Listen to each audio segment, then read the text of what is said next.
ಬೆಂಗಳೂರಿನಲ್ಲಿ ಅಂಗವಿಕಲರ ಸ್ವಯಂ ಸೇವಾ ಸಂಸ್ಥೆ ಸಮರ್ಥನಂನ ನೂತನ ಶಾಲಾ ಕಟ್ಟಡ ಬಿಪಿಒ ಕಾಲ್ ಸೆಂಟರ್ ಅನ್ನು ಕೇಂದ್ರ ಸಾಮಾಜಿಕ ಸಬಲೀಕರಣ ಖಾತೆ ಸಚಿವ ಥಾವರ್ ಚಂದ್ ಗೆಹ್ಲೋಟ್ ಹಾಗೂ ರಾಸಾಯನಿಕ ಖಾತೆ ಸಚಿವ ಅನಂತಕುಮಾರ್ ಉದ್ಘಾಟಿಸಿದರು.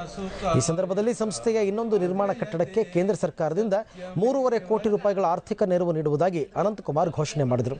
ಇನ್ನು ಇದೇ ಸಂದರ್ಭದಲ್ಲಿ ಮಾತನಾಡಿದ ಅವರು, ಕೇಂದ್ರ ಸರ್ಕಾರ ಈಗ ಮೆಟ್ರಿಕ್ ಪೂರ್ವ ಹಾಗೂ ಮೆಟ್ರಿಕ್ ನಂತರದ ವಿದ್ಯಾಭ್ಯಾಸಕ್ಕೆ ಅಂಗವಿಕಲ ವಿದ್ಯಾರ್ಥಿಗಳಿಗೆ ವಿದ್ಯಾರ್ಥಿ ವೇತನ ನೀಡಲಾಗ್ತಾ ಇದೆ. ಅಲ್ಲದೆ ಅಂಗವಿಕಲರ ಕೌಶಲ್ಯಾಭಿವೃದ್ಧಿ ಯೋಜನೆಯಡಿ ತರಬೇತಿ ನೀಡುವ ಸಂಸ್ಥೆಗೆ ಪ್ರತಿ 2,000 ಮಂದಿಗೆ ತರಬೇತಿ ನೀಡಿದರೆ 2 ಕೋಟಿ ಅನುದಾನ ನೀಡಲಾಗುತ್ತೆ ಅಂತ ಹೇಳಿದರು. ಇದೇ ಸಂದರ್ಭದಲ್ಲಿ ಅಂಗವಿಕಲರಿಗೆ ಕ್ಯಾಲಿಪರ್ಸ್, ಹಿಯರಿಂಗ್ ಏಡ್, ತ್ರಿಚಕ್ರ ವಾಹನ, ಕೃತಕ ಕೈಕಾಲುಗಳನ್ನು ವಿತರಿಸಲಾಯಿತು.